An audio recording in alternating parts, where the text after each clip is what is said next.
Yesterday, guys, was rich. It's already like 7:30 a.m. right now.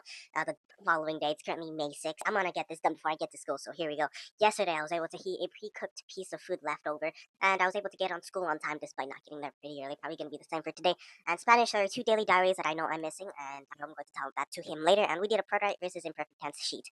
When the teacher answered, so helped us review our work, he sneezed at that same time and he dabbed. No one laughed. So he did make the mannerisms that he helped us to use and conjugate the verb differences between preterite versus imperfect, and he remixed all of these conjugations and mannerisms into a song. I Want It That Way remix. And later on, he made a remark saying, "Teacher, can I please use good old paper? Because when we all open PC, we just use GBT and play games." And like a third person, right? And he said he also mentioned May 5, Cinco de Mayo, and I answered like slavery, and I answered like money too. But others answered too. But he said primarily about the debt they owed, and it has a very important importance of history here that he's talking. He then gave the idea of the Civil War and said it's worrying that we don't know the Civil War, turning this into an English teacher for like 5 minutes straight. The thing at the end is that a student said, "Is this why we get 10% off tacos today?" And the teacher ended up laughing pretty hard at that. Then I did start working on that Preterite versus Imperfect worksheet. He told us to invest our time into better ways and not doom scroll, that we should know history better. The teacher picked me for one, but he forgot later, so he filled 6 out of 20 problems before the bell rang, and I finished the rest eventually throughout the day. For P, I was able to work at PE for the first 15 minutes because there was AP testing in the gym. And we went to PE, and I gave Rion a scoop of ball, and Eli took it eventually. And though I hesitated when I was asking him during roll call, later, like boys as always, they played with pine cones and also lost my tennis ball in one of the trash cans, which is one of the worst things ever. Thankfully, I have like 1,000 of these in my backpack. I hesitate between choose and walk in because I could literally meet new friends. Weight training, I could do this, but we have that at home. Or just basketball. Just try something new, it's kind of like a middle ground. But most freshmen or sophomores, if I want to choose one as like true friends, most are unlikely to be found within the P period, even though it is still technically possible. This one, so I chose the neutral middle ground, basketball. And in basketball, they get stuck in the hoop one time, so I had to ask one of the guys for help. I practiced alone, but this is what I chose, so I'm fine with this. For science, the teacher told me as soon as I walked in that they made a new PowerPoint because I didn't give editor permissions in my old one. He announced that there's also a general schedule for our project and that finals are approaching directly after next week. So I sense that my sophomore year is ending. The reality that I'm recording right now, I presume, is very much crumbling. And we did fossil fuel notes today and worked on video, so I thought it was pretty short. And we did 3 types of fuel. Also heard that the teacher's assistant, who's even a senior when we were talking about fossil fuels, he doesn't even drive, so the teacher himself was also surprised too. We learned about the history, coals, oils, and carbons at that same time. And at the end, the teacher also assigned a worksheet asking questions about these and the effect on humans. I asked my friend to find me the notebook LM, but she was pretty, let's say, a little bit distracted. She was like daydreaming just like I was, so. But we were both able to find it, as I said. But thankfully, I found it. And from transition to science to history, Eli asked me for $3 for cookies as I passed him, but I just gave him a fist bump and then I kept going since I said I didn't have money. And as I said, guys, these are probably the last times I'm ever going to see these people again, which feels kind of sad.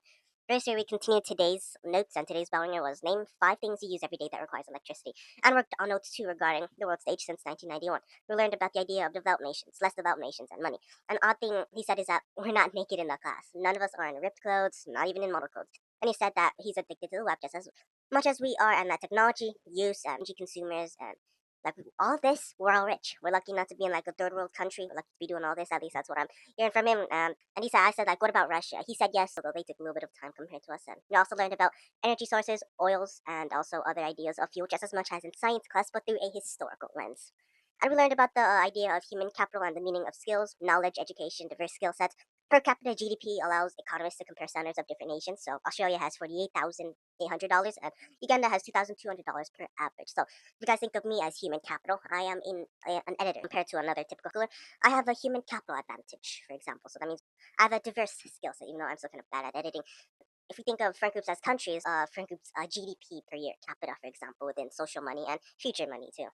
And he made a solid point that working clothes, devices mean that we are all fairly rich. To be addicted to the internet is something that is kind of like a luxury for many other people to have. At the end, this teacher also assigned a book assignment that we have to complete. Instead, I worked on a Spanish assignment and I finished it right at this time. It was about preterite versus imperfect. For lunch, I bought a cup of watermelon since I didn't have yogurt and haven't sold pretzels for at least a year. And I hung out with a guy I knew from my history class and with one other boy and girl, and it went well. Though he said, "Who invited this guy?" for that other girl who looked like a boyfriend. And we had a generally funny back and forth conversation, and I couldn't stop laughing because I just kept thinking of this idea of ketchup on watermelon, so I just couldn't stop laughing in the background, but it just remained mostly balanced. I noticed how much my friend on the side put like 1,000 pieces of sauce on his pizza. He was very eccentric and exciting and happy. Although he said he doesn't really like fruits and he doesn't really like niche types of vegetables.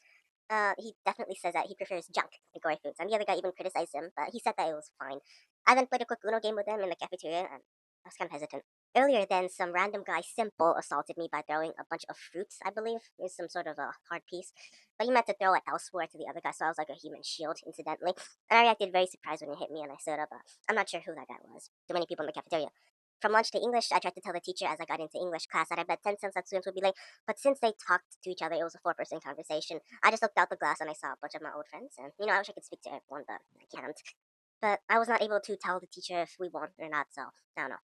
For English, the teacher made some remarks about roll call and counted 1 through 7. And I did the 6-7 symbol. Someone laughed, but after the teacher did all the roll call stuff, the would you rather today was Canes or Wingstop. And someone compared that to that's like a hydrogen bomb versus a crying baby, quote unquote, and then dragged it into the idea that Popeye's wings are good, but the service is just kind of bad. It really depends on who you're talking to. And later on, after the thing, the teacher assigned poetry notes. She offered paper, but students didn't have manners, so she said to Salif, "No, it's me. I'm pretty pleased with a sugar and a mocha coffee. Have mine paper." Quote unquote. It was funny when I heard that. But as Khaleesa said to Salif right at this time, "You want a pink pencil because you're gay." And then she threw it. The teacher in humor later said to another group, "If anyone gets out of their seat when I get pens from another class, you'll find out the last reason why I got fired." Though from her last job, she didn't get fired. But the class ended up laughing at the same time because that's situational irony right there. On the notes, I heard a visiting student talk about the teacher about some story in her class about finals that they might get visited by the dean again, that the students didn't have lockdown browser. And the kids were kind of jerks at this time, so she said, either I'm going to the dean's office tomorrow or quote unquote, and they spoke of lockdown browser and that sometimes when you accidentally click a psyche in lockdown browser, citing direct security issues with this application app, the teacher reassured everybody, but eventually they left. But I heard the conversation was all about some students were having a bunch of trouble with this and now because they misclicked something, not because there's some crazy people that's been going on. There might be a visit, for example. So when I was working on notes, these notes were about poetry and just writing down notes generally from our Chromebook. I realized that there are 24 slides in this, so I really got it locked in on this. And also Blank Space by Taylor Swift too. And in noise, I heard of the T-SWIFT acronym that describes various settings of a poem and oxymorons. It was fun, but I eventually hurried on this. The class was mostly relaxed around 2:04 p.m., though the boy and girl in front of me did a lottery of what candy to eat. The teacher at 2:05 cleared that we do not copy the poem in the slides for word for one of them, but we only answer the question that's linked to them. I then overheard a teacher-student conversation all about fractionated versus refracted coconut oil for to use with lotions. From English to math, I tried to talk to a girl to speak to, but the teacher came and opened the door if I could hold a conversation. For math, the teacher did another quick overview of yesterday's work, though I was absent. I realized tomorrow, is going to be the very last lesson that we're going to have regarding ships throughout this year. And I feel sad, guys, because without the archive and what I've been recording is that I'm growing old. After all the days I've logged, I'm reaching home stretch. Though we still don't have an established friend group, there's a lot of people who were witnesses to that. And for class, the teacher said, "Good luck," since the assignment yesterday was pretty hard. And I realized that she always started off of angle B for us, for angles that don't have set. She said that we still don't understand it too well, and also complained for students to stop making noise during class. And it was an escape room category after the review, and the one that used AI images. I realized, well, without the letters and the triangles, it makes everything way more simpler. Because without letters, I'm just solving for the sides. So I still got 33 confused with 38 degrees. I treated it as if I was about to not escape in real time, so I finished it at the end, though I really did technically need a lot of help. At the end of dismissal, I decided to explore a staging ground of which I haven't explored at all year except yesterday. And he's a friend who I talked to at lunch, and she stared at me, so I said, like, what? What? She said. And now she said to me, what? What do you need? And she asked, like, oh, are you on the phone? I said, no. You looked at me. What do you need? Then she laughed it off before she eventually walked home. I found it funny too because she stared at me, so I assumed she needed something. I described this part of dismissal adjacent to the other side I'm going to. Interesting because I might use this as another staging ground for future school operations and also small ones like making friends too. I saw a lot of people, so I might take a few friends if I can. Later after school, I decided to go ahead and finish up my homework regarding a book search assignment and take a deep breath because I just completed it. And it's the final one this year that we're going to ever have in narrative history. Any specific book search assignment that we're going to have, that's it, bro. Not gonna happen again. What made this interesting is that this was like a miniature DLC event that might never happen again. This might have to be a standalone video compared to my other daily reflection videos, so I'm just gonna add this anyway. And later, after school, I decided to finish up my homework regarding that book search assignment, and I did it as I said in the other video. And I just completed it and had that realization that this is it, bro. And then 2 hours later, 7 p.m., I went with my mom to a local store nearby and she shopped for a bunch of stuff for her own home items and she also needed supplies. I just did it because I didn't want to have to cook breakfast by today by buying a bunch of like shrimp stuff. And I decided that let's go to the bread section and to the frozen aisle since. But then again, I looked at these frozen aisles and I decided, this is not good, so it's healthy stuff. We're not getting none of these. I walked around from the lost and found, but my mom here and there. And of course, I lost my mom, found her time and time again. But this time I decided to buy a baguette. And at the end, when we decided to pay, my mom decided to ask me one thing. We'll drop off half of the supplies at her home, or when we go back to our main home, we have to bring a lot of things. Or go home and store everything at home. I decided that instead of going home and having to store everything, we'll just go to her different home. We'll store the stuff, drop it off over there, and then we go back home. And what made this interesting is that a background voice told me before I left for the store, bring your camera because something might happen. And unironically, as my mom was on the freeway to the home, a police car behind the car we were in pulled her over. He said, go back to the lane and take the exit. Thank you.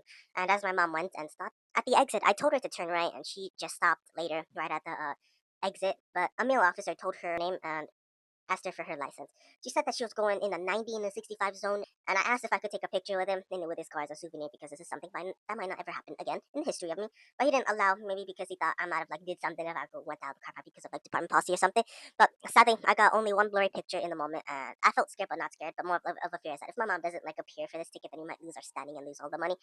But of course, the Apple company right now at this time with my little phone icon said that, oh, you want to video this? Haha, no. Your storage is full, kiddo. You gotta pay. Give us money, give us money. So sadly, I was not able to record any of this, but I only got one photo out of all of this, and maybe the photo of her ticket. And I should have brought my camera, but this is probably the first and only time this may ever happen. And I just felt like I unlocked a rare DLC events by choosing to go to the home. And thanks, I guess, to whoever is creators of the universe or whoever dimensional beings are for making a Tuesday of a May 5 into a historical event that might not ever happen again.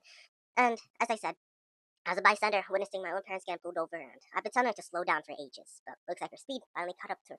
And low-key, I think I'm beginning to realize why my mom is getting pulled over. That 90 and a 65 might have been a thing that happened. Is that as my mom was going home, she was going a 90 and an 80 and a 55 construction zone, bruh. Like, are you serious?